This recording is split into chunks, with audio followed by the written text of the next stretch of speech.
Hello students, कैसे हैं आप लोग। आई होप आप लोगों की पढ़ाई बहुत अच्छी चल रही होगी। देखिए, आज हम लोग इंडियन पॉलिटी से रिलेटेड बहुत इंपॉर्टेंट एमसीक्यू सॉल्व करने वाले हैं जो आपके आने वाले एग्जाम के लिए बहुत इंपॉर्टेंट है। तो चलिए शुरू करते हैं।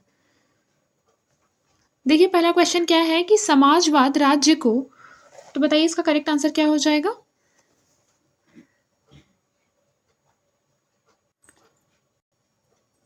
तो उसका करेक्ट आंसर हो जाएगा ऑप्शन नंबर सी, समाजवाद राज्य को एक कल्याणकारी संस्था मानता है। ठीक है, फिर आगे बढ़ते हैं। देखिए, लिखा है कार्ल मार्क्स के अनुसार समाज में परिवर्तन का प्रमुख साधन है। बताइए परिवर्तन का प्रमुख साधन क्या है। ऑप्शन नंबर बी, हिंसात्मक क्रांति और बल प्रयोग। ऑप्शन नंबर बी, हिंसात्मक क्रांति और बल प्रयोग। मार्क्सवाद के अनुसार पूंजीवाद का अंत करने के बाद क्या स्थापित होगा। तो उसका करेक्ट आंसर हो जाएगा सर्वहारा वर्ग का अधिनायकवाद। सर्वहारा वर्ग का अधिनायकवाद। राज्य के नीति निदेशक तत्वों का प्रमुख उद्देश्य क्या है। बताइए राज्य के नीति निदेशक तत्वों का प्रमुख उद्देश्य क्या है। ऑप्शन नंबर सी, लोक कल्याणकारी राज्य की स्थापना। ऑप्शन नंबर सी, लोक कल्याणकारी राज्य की स्थापना। फिर देखिए, लिखा है नीति निदेशक तत्वों का विचार निम्न में से किस संविधान से लिया गया है। तो इसका जो करेक्ट आंसर हो जाएगा ये हो जाएगा आयरलैंड। अपनी शिक्षित बुद्धि का लोकहित में प्रयोग करना ही नागरिकता है, यह कथन किसका है। ये बहुत इंपॉर्टेंट क्वेश्चन है, इसको इंपॉर्टेंट मार्क कर लीजिए। तो बताइए अपनी शिक्षित बुद्धि का लोकहित के लिए प्रयोग करना ही नागरिकता है, यह किसने कहा था। तो यह कहा था लॉस्की ने। फिर देखिए, लिखा है पड़ोसी की सहायता करना। तो इसका जो करेक्ट आंसर हो जाएगा ये हो जाएगा ऑप्शन नंबर बी, एक नैतिक कर्तव्य है। क्या है, नैतिक कर्तव्य। देखिए, लिखा है ग्रामीण क्षेत्र में प्रति व्यक्ति ऊर्जा कितनी कैलोरी होती है। तो बताइए कितनी कैलोरी होती है। तो याद रखिए ग्रामीण क्षेत्र के लिए प्रति व्यक्ति ऊर्जा मतलब जो कैलोरी वाइज है वो है 2400 कैलोरी। कितनी, 2400। याद रखिएगा इस क्वेश्चन को, ठीक है। समटाइम्स ऐसे फैक्ट वाले क्वेश्चन भी पूछ लेता है एग्जाम में।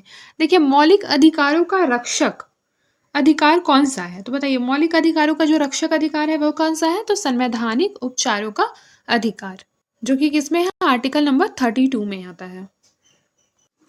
देखिए, लिखा एकल संक्रमणीय मत प्रणाली को क्या कहते हैं। बताइए एकल संक्रमणीय मत प्रणाली को याद रखिएगा हेयर प्रणाली भी कहते हैं। क्या कहते हैं, हेयर प्रणाली। ये चीज बहुत इंपॉर्टेंट है, इसको याद रखिएगा, ठीक है। आपको हर बुक में ये क्वेश्चन देखने के लिए भी नहीं मिलता है, ठीक है। एकल संक्रमणीय मत प्रणाली को हेयर प्रणाली कहते हैं। जिस प्रणाली में व्यक्तिगत रूप से उम्मीदवारों को नहीं वरन राजनीतिक दलों को मत दिए जाते हैं वह क्या है। तो वह है सूची प्रणाली। ऑप्शन नंबर बी, सूची प्रणाली। अल्पसंख्यकों के प्रतिनिधित्व की जो प्रणाली सांप्रदायिकता को बढ़ावा देती है वह क्या है। तो याद रखिएगा वह है ऑप्शन नंबर सी, सांप्रदायिक प्रतिनिधित्व की प्रणाली। फिर देखिए, मुख्य चुनाव आयुक्त का कार्यकाल कितना होता है। मुख्य चुनाव आयुक्त का कार्यकाल 6 वर्ष या 65 वर्ष की आयु होने तक होता है। भारत में मताधिकार प्राप्त होने के लिए आयु सीमा है। भारत में मताधिकार प्राप्त होने के लिए आयु सीमा कितनी होती है, 18 वर्ष। फिर है चुनाव विवादों का निर्णय कैसे होता है। बताइए चुनाव विवादों का निर्णय। तो इसका करेक्ट आंसर हो जाएगा ऑप्शन नंबर डी, न्यायालय मतलब जो न्यायालय होती है ना, जुडिशियरी, उसके द्वारा होता है, ठीक है। अगर कभी भी इलेक्शन में कोई भी मान लीजिए विवाद उत्पन्न हो जाता है तो उसके लिए उसको सॉल्व करने के लिए कहाँ जाना पड़ता है, न्यायालय में।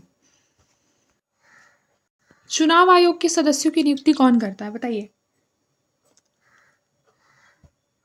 बिल्कुल करेक्ट, प्रेसिडेंट करते हैं, ठीक है। ये मैंने आपको पहले भी पढ़ाया है पिछले क्लासेस में।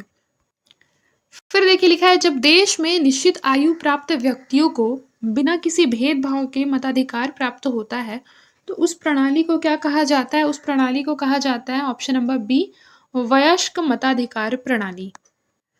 फिर देखिए, मुख्य चुनाव आयुक्त की पदच्युति संभव है। बताइए कैसे संभव है। ऑप्शन नंबर डी, संसद द्वारा महाभियोग का प्रस्ताव पारित कर।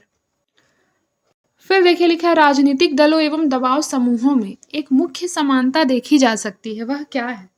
तो उसका जो करेक्ट आंसर हो जाएगा ये होगा ऑप्शन नंबर बी, लक्ष्य प्राप्ति हेतु पूरी शक्ति से कार्य करना। फिर देखिए, निम्न में से जो कार्य दबाव समूह नहीं करते हैं वह क्या है। तो उसका करेक्ट आंसर हो जाएगा ऑप्शन नंबर ए, राजनीतिक सत्ता प्राप्त करने का प्रयत्न।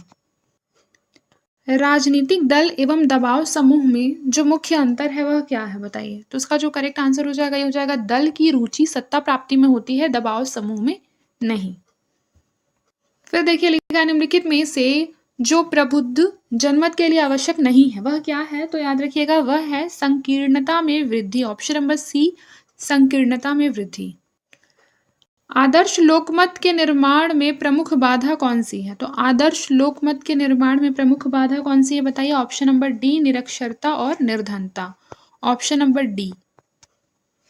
फिर देखिए लिखा है लोकमत से क्या अभिप्राय है। तो लोकमत से अभिप्राय है ऑप्शन नंबर सी, सार्वजनिक हित पर आधारित मत। छत्तीसगढ़ में मानवाधिकार आयोग प्रक्रिया विनिमय कब लागू हुआ बताइए। तो इसका जो करेक्ट आंसर हो जाएगा ये हो जाएगा 2001। फिर है भारत में मानव अधिकार कब लागू किया गया। तो भारत में मानव अधिकार जो है 1993 में लागू किया गया। मानव अधिकारों का विश्वव्यापी घोषणा किसने किया था। तो उसका जो करेक्ट आंसर हो जाएगा संयुक्त राष्ट्र संघ। Option number A. समान अधिकार हेतु महात्मा गांधी कहाँ प्रयत्नशील रहे थे। तो उसका करेक्ट आंसर हो जाएगा दक्षिण अफ्रीका में। अस्पृश्यता को समाप्त किया गया है बताइए। अस्पृश्यता को समाप्त किया गया है ऑप्शन नंबर सी, संविधान की धारा 17 के अंतर्गत। ऑप्शन नंबर सी, संविधान की धारा 17 के अंतर्गत। अनुसूचित जाति एवं जनजातियों के लिए राष्ट्रीय आयोग का गठन कब हुआ था। तो उसका करेक्ट आंसर हो जाएगा 1990 में। फिर भारतीय लिपि क्या है। भारतीय लिपि ऑप्शन नंबर सी, देवनागरी।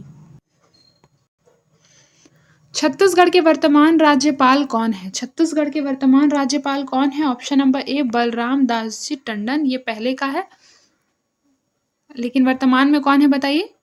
आप लोग मुझे कमेंट बॉक्स में बताएंगे कि वर्तमान में कौन है, ठीक है। फिर देखिए छत्तीसगढ़ में राज्यसभा सदस्य कितने हैं। तो बताइए छत्तीसगढ़ में राज्यसभा के जो सदस्य हैं वो कितने हैं। तो उसका करेक्ट आंसर हो जाएगा 5। और लोकसभा में कितने हैं, 11। ठीक है, इस चीज को भी याद रखिएगा, लोकसभा में 11 है। आज के लिए बस इतना ही। अगले क्लास में हम लोग पढ़ेंगे भूगोल एवं अर्थशास्त्र के कुछ इंपॉर्टेंट फैक्ट्स देखेंगे, ठीक है। और कोशिश करेंगे कि वो आपको क्लासेस में ही याद हो जाए।